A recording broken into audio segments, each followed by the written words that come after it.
Hey y'all, I'm Shayna and I'm back with another review for Belle Collective Season 2 Reunion Part 1. And y'all, the way this weather changing over here on the East Coast, it seems like I'm going to be coughing and my allergies and sore throat and all that stuff is going to be going on for a minute. So bear with me, y'all. But I definitely want to get into it. Before I do, if I have anybody watching who is in a hurricane area, Florida, South Carolina, any of those areas, I'm hoping that you guys did not get hit too bad, and I hope everyone is okay.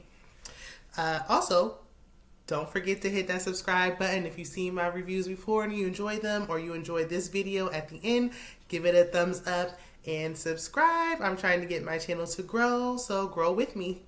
All right, let's get into it. So Carlos walks around like the black Andy Cohen. You know how he like to do. He's going back into the dressing room with the ladies, just like Andy does. We know, he comes from Real Housewives of Atlanta, so it definitely gives a similar feeling, like deja vu. So Glenn and Letitia have separate rooms. Why they're still keeping up this charade of they're not together and she's not going to accept and forgive any and everything he does, I have no clue. So the reunion gets started, and I'm not liking Tambra's shoulder pads. Is it just me?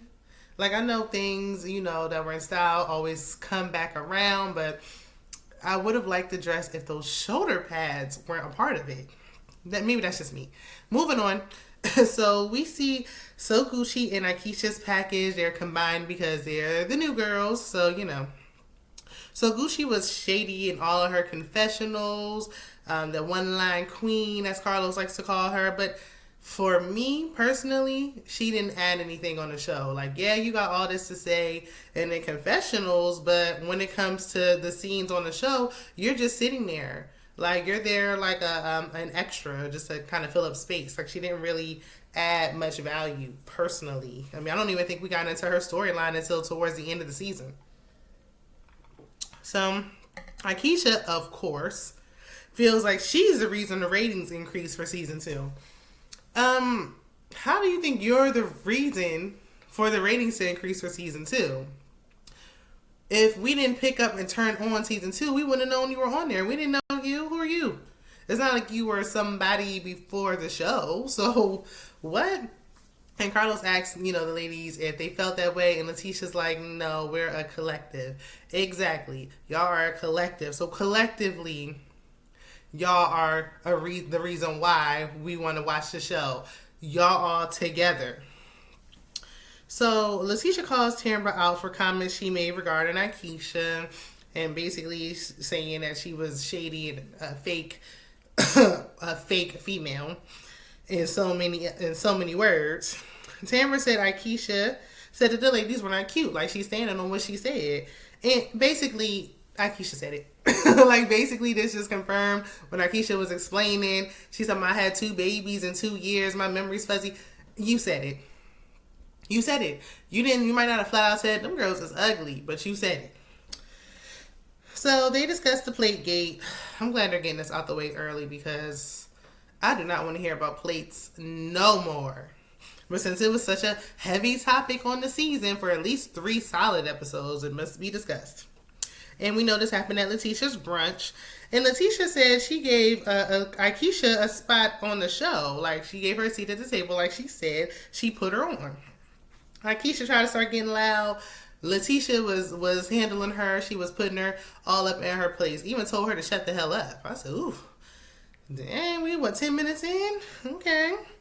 So they discussed Letitia calling the ladies pros when her and Marie were arguing in the men's room at the brunch. And Carlos asked Akeisha if she felt the way. She basically said, she didn't like it. She could use another choice of words, but she contradicted herself when she said she says it all the time. So, why are we... Anyway, moving on. Akeisha gives all the ladies these t-shirts that she printed.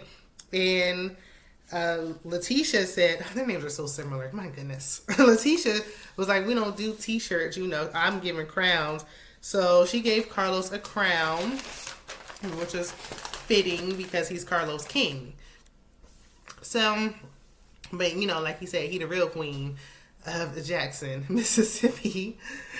Anywho, we see Latrice and Marie's beef that we thought and were so relieved that this beef finally came to an end, just to find out, I guess they watched the show and now they beefing again. Y'all know y'all say shady stuff in the confessionals. That's the whole point. End it. We don't care about the beef no more. We like y'all better together as friends, honestly. Latrice calls out Marie's new nose. I said, Ooh, she nosy for getting all in that woman's business.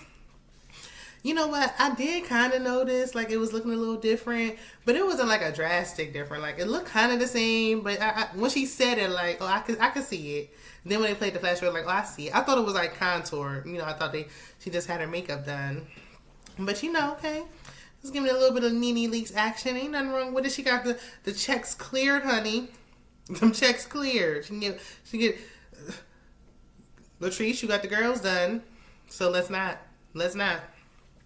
Marie didn't acknowledge it, so yeah. So we know, basically, Latrice ain't making up no stories on that, but who cares? And Marie explains that Latrice used Marie for a storyline the first season with Goddess Lamps, and we know she was having an issue with the bad batch of hair, and I didn't care the first season, and I don't care now. Anyway, Latrice claims that Marie was already being investigated in 2016, prior to Belle Collective even coming about. So she been getting investigated. That may be true, but Latrice, you already admitted to S with the mess that your hand, you might have not had your hand on the knife, but your hands ain't all the way clean. So can we just not? So Marie was like, no, that's an allegation. Nobody came and investigated anything, and people make stuff up. I don't know where they would be making this up from. And Latrice has some papers, like, show us what's on here. Show us the Carfax. So Leticia says she doesn't believe Latrice tried to hurt Marie. Like I said, Latrice's hands is already dirty. Carlos wants the ladies to make a pact to move on. They still arguing, fussing, and he like, look, he was like, I hope we can get to the commercial break, and I hope Latrice and Marie stop talking so we can talk about something else. Wow. Andy Cohen would have never. But Carlos is saying this beef is old, end it. Wrap it up, end it. Like, we don't care about the beef. No more. And Carlos, you're right. We don't. So the husbands come out early. If y'all want to mimic our HOA, like, y'all doing it kind of out of order. We saved that for later towards the end. But he brought them right out in the beginning. You know why? Because we got DNA results we need to get to. So, Carlos asks about Cedric, or somebody asks about him. Why? I don't know, because he's not Marie's husband, as we learned the last reunion. She said that was her husband, but he still was her ex-husband. She said they might have got married again. Honey, y'all didn't get married again. He ain't your husband. Next. See, that's why you can't get... I feel like once you go all the way with divorce, because then it gets weird. You don't call him your boyfriend, like I was married. That's why you just end it. Just leave it alone. Essie was MIA. How y'all leave Essie out of this? I guess my hopes for Essie coming on full time next season ain't gonna happen, since y'all ain't even bring her on the reunion. And she was on the reunion last time. I think when it came to the Latrice and Marie beef, Essie could have helped dissolve it a little bit, because she helped get Latrice to the rebirth party. But whatever. So, we got bigger fish to fry, I guess. Cliff got on that beiging around his hairline, I see. He said, you ain't gonna, Goddess Lamps ain't gonna be the only one. I'm gonna have my hairline flourishing and nice and dark around the hairline. I'm gonna get it nice and shaped up. I see you, Cliff. You got a young woman, you got to keep it spunky. So, we see Letitia and Glenn's issues they had on the show. And Glenn said that, I don't know if he said that was his only time physically cheating or his first time. I think he said it was his only time that he physically cheated. So I'm guessing Glenn, while we over there worrying about Damon or Greedy or whatever he wants to be called, having an emotional connection, it's Glenn who's having the emotional affair of it all. Glenn is the one having the emotional ties and connections. And maybe this getting exposed might be giving like reality show. I would say reality show curse if Letitia would actually pack her bags and go, but she's not, so never mind. Carlos calls Glenn out for sliding in people's DMs, like Glenn trying to justify it and make excuses. And Letitia talking about, she know women gonna be in her man's inbox because he fine. We don't gotta put too much on it. Like, we don't gotta put too much on it, Letitia. Like, but okay, stand by your man, girl. When you gonna stand by him anyway, you gonna stick beside him.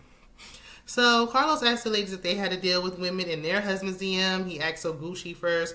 She get to rambling, talking about how women probably in JJ's DM. JJ like looking like, now how I get in this? Shout out to Nene Leaks. And how did he get in this? Because baby, honey, Sophia, don't nobody want him but you, Sophia.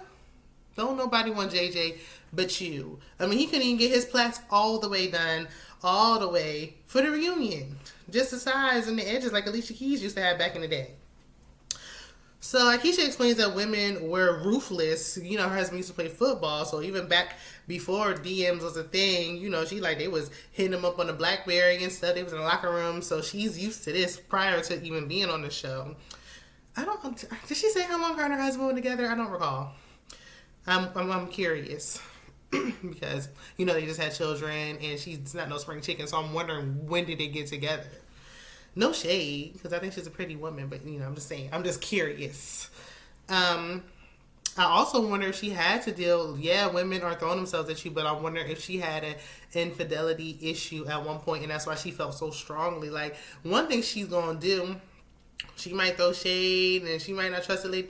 She gonna have these women back when it get down to it. When it come down to it, she gonna have they back, and she did when it came to Glenn and Letitia. She had Letitia's back still.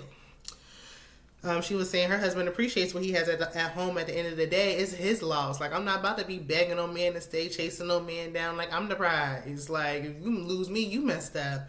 And Glenn needs to recognize the same in his wife, because he don't realize that he's so used to having her. They've been married for 18 years. They've been together for 23. They grew up together. You so accustomed and comfortable to her just being there that you don't appreciate her and you take her for granted. So Carlos asked Letitia if she would divorce Glenn if the baby is his, and of course she's not, so why do we even ask? I guess we just want to hear it out of her mouth that she won't, because she's talking about, oh, this happened again at the finale. Oh, if he talking to women again. Oh, if he cheat again. Oh, this happened again, I'm gonna leave. Well, it happened again, and you sitting next to him, and you didn't put your ring on, but you should have, and y'all in two separate dressing rooms to have drama built up for what, next season? Are we gonna bring the second baby mama, the side mom, onto the show? We should. We talk about the side baby so much. Bring them on. Bring them all on. How old is the child? Is older than y'all child. These children, these siblings need to grow up together. I'm already talking like we got the results, but it's looking like.